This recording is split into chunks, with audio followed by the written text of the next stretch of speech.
انسان گناہ کرتا کیسے ہے؟ انسان گناہ دو وجہوں سے کرتا ہے، یا تو شیطان کا وسوسہ ہوتا ہے، یا تو شیطان کا وسوسہ ہوتا ہے، یا اس کی اپنی نفسانی خواہشات ہوتی ہیں جو دل میں آتی ہیں۔ شیطان کا وسوسہ بھی دل میں آتا ہے، نفسانی خواہشات، خیالات، ارادے ہیں بھئی، سوچ، منصوبے، ان سب کا تعلق دل سے ہے۔ ان دو وجہوں سے انسان گناہ کی طرف جاتا ہے۔ اب پتہ کیسے لگے گا کہ یہ شیطانی وسوسہ ہے یا نفسانی خواہش ہے؟ یہ دیکھیں، شیطان رمضان میں نہیں ہوتا، پھر بھی گناہ ہوتے ہیں کہ نہیں؟ ہوتے ہیں کہ نہیں؟ وہ نفسانی خواہشات کی وجہ سے ہوتے ہیں، نفسانی خواہشات کی وجہ سے۔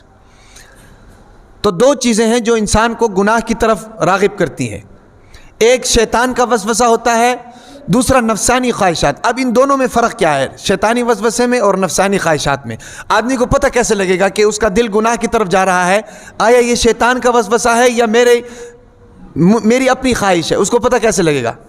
اس کا طریقہ کار علماء اکرام نے لکھا ہے۔ یاد رکھو کہ کسی بھی گناہ کو کرتے وقت جب آپ گناہ سے رکتے ہو تو اس گناہ کا الٹرنیٹ ذہن میں آ جائے کہ یار یہ گناہ نہیں کرنا تو چلو یہ کر لو، یہ نہیں کرنا تو چلو یہ کر لو، یہ نہیں کرنا تو چلو یہ کر لو۔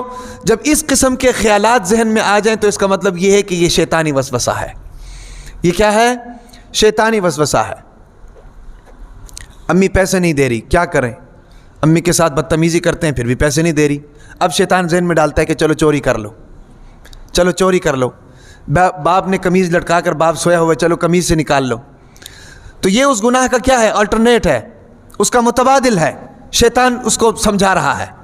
نماز پڑھنے کو دل نہیں کر رہا، نماز پڑھنے جانا ہے، کیا کریں؟ اب شیطان اس کو بتائے گا نماز تو پڑھنی ہے، بہت اچھی چیز ہے، آپ تو مسلمان ہیں، نماز پڑھنی ہے، آج نہیں چلو کل پڑھ لو، کل آئے گا، آج نہیں تو چلو کل پڑھ لو۔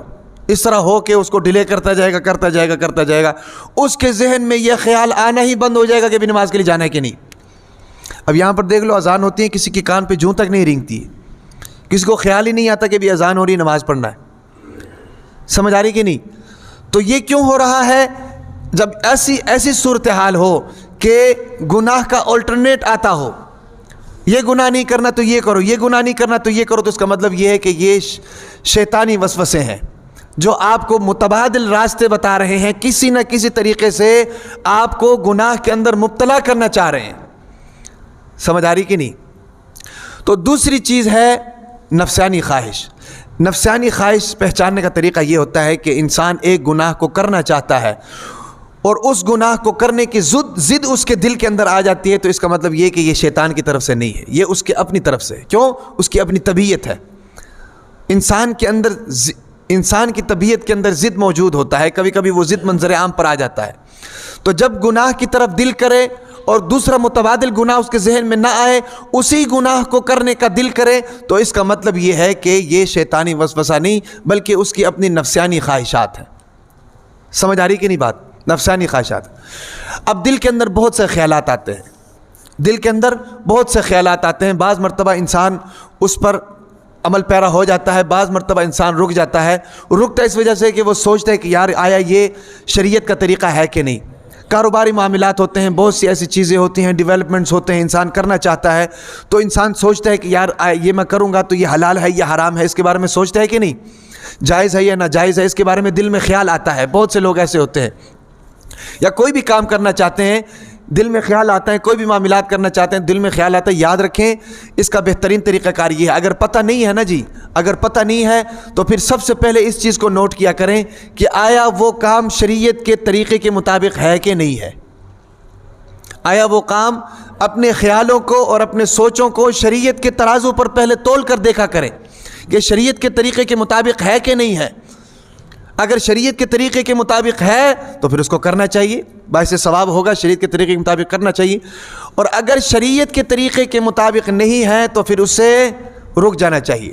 بعض مرتبہ ایسا ہوتا ہے انسان کو پھر بھی پتہ نہیں چلتا کہ آیا یہ شریعت کے طریقے کے مطابق ہے یا نہیں ہے، تو پھر اس کا دوسرا طریقہ کار یہ ہے کہ علماء کرام کے پاس جائیں، علماء کرام سے پوچھیں کہ میں یہ کام کرنا چاہتا ہوں، آیا یہ کام شریعت کے طریقے کے مطابق ہے یا نہیں ہے، اس کے بارے میں میرے رہنمائی فرمائیں۔ علماء کرام جس طریقے پر رہنمائی فرمائیں گے اسی طریقے پر عمل کیا جائے۔ تاکہ یہ میں اس لیے بتا رہا ہوں کہ کسی طریقے سے شیطانی وسوسے کا عمل دخل نہ ہو، کسی طریقے سے نفسانی خواہشات کا عمل دخل نہ ہو، کیونکہ انسان کے دل میں یہ دونوں چیزیں آتی ہیں۔ کوئی کام کر رہا ہے تو شیطانی وسوسہ بھی ہو سکتا ہے، نفسانی خواہشات بھی ہو سکتا ہے۔ تو ان چیزوں میں گناہوں سے بچنے کے لیے یہ دو طریقے ہیں، یا تو اس کو شریعت کے طریقے کے اوپر پرکھ کر دیکھا جائے آیا شریعت کے طریقے کے مطابق ہے یا نہیں ہے، اگر ہے تو اس کو کر لیا جائے، اگر نہیں ہے تو اس سے رک جائے، اس کا پتہ نہیں چل رہا تو علماء کرام کی طرف رجوع کیا جائے، مسجد کے امام کے پاس آ جائیں، خطیب صاحب کے پاس آ جائیں، علماء کرام سے پوچھ لیں۔ ویسے بھی ان معاملات میں نہیں، ویسے بھی علماء کرام کے ساتھ رابطہ رکھنا چاہیے، علماء کرام کے ساتھ تعلق رکھنا چاہیے، مضبوط رکھنا چاہیے۔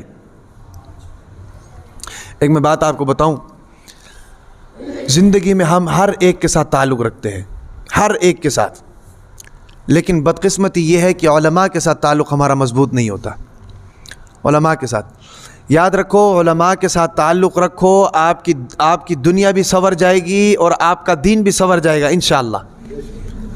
دیکھو ایک حدیث میں آیا ہے، اس دن میں بچوں کو سبق پڑھا رہا تھا تو اس میں یہ حدیث آئی، ایک حدیث میں آیا اللہ تعالیٰ قیامت کے دن اعلان کریں گے، یا معاشر العلماء، اے علماء کرام کی جماعت کٹھے ہو جاؤ، سارے علماء کرام ایک جگہ کٹھے ہو جائیں گے، سارے علماء کرام ایک جگہ پر اکٹھے ہو جائیں گے۔ پھر اللہ تعالیٰ اعلان کریں گے، تمہیں میں نے اپنا دین کا علم اس لیے نہیں دیا کہ تمہیں سزا دوں، تمہیں میں نے عالم باعمل اس لیے نہیں بنایا کہ تمہیں جہنم میں ڈال دوں۔ یہ کیسے ہو سکتا ہے کہ تم سے اپنا کام بھی کرواؤں اور تمہیں جہنم بھی ڈال دوں؟ تمہیں میں نے اپنا علم دیا ہی اس لیے تھا کہ تمہیں جنت کے اندر بھیجوں، جاؤ بلا حساب کتاب جنت کے اندر داخل ہو جاؤ۔ اس لیے ان علماء کرام کے ساتھ تعلق ہونا چاہیے، سمجھ آ رہی کہ نہیں؟ ان کے ساتھ تعلق مضبوط ہونا چاہیے تاکہ ہماری دنیا بھی اچھی ہو جائے اور ہمارا دین بھی اچھا ہو جائے، ہم ان سے رہنمائی حاصل کریں، سمجھ آ رہی؟ تو یہ دو وسوسہ اور نفسانی خواہشات میں یہ فرق ہے۔